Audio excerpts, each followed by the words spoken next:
Kilalanin natin ang dating star ng TGIS Batch 2 na si Dino Guevara.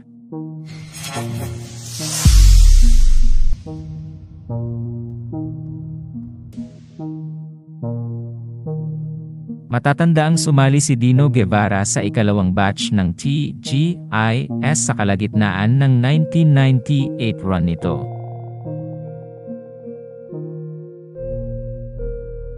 Doon ay ginampanan ni Dino ang papel ni David, isang masipag na tindero sa isang flower shop na na-inlove kay Tere, na ginampanan naman ni Kim De Los Santos.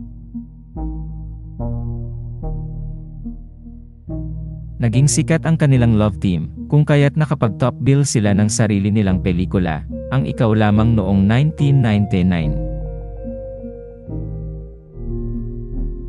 Ang on-screen na pagsasama ni Dino at Kim ay humantong sa real-life romance at, eventually, sa kasal.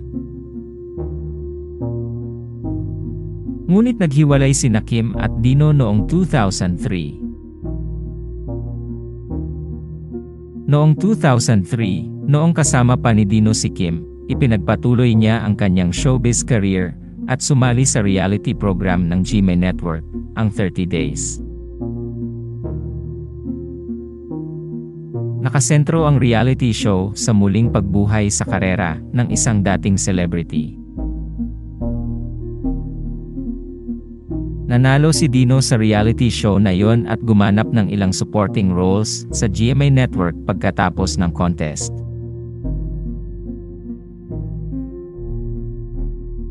Iniwan pa rin niya ang showbiz, nag-high ng annulment noong 2008 at nag-grant ito noong 2010. Bagamat hindi nagkaanak sina Kim De Los Santos at Dino Guevara, mayroong dalawang anak si Dino sa dating kasintahang si Monica De Leon at mayroon ding dalawang anak sa asawa niyang si Karen Gabriel.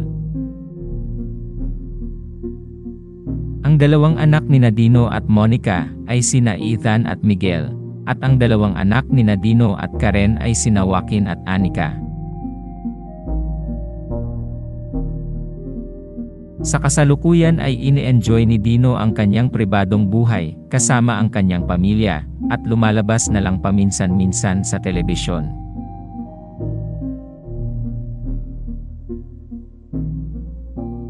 Salamat sa panonood. Huwag kalimutang mag-subscribe sa aming YouTube channel, i-like ang video na ito, at i-turn on ang notification bell.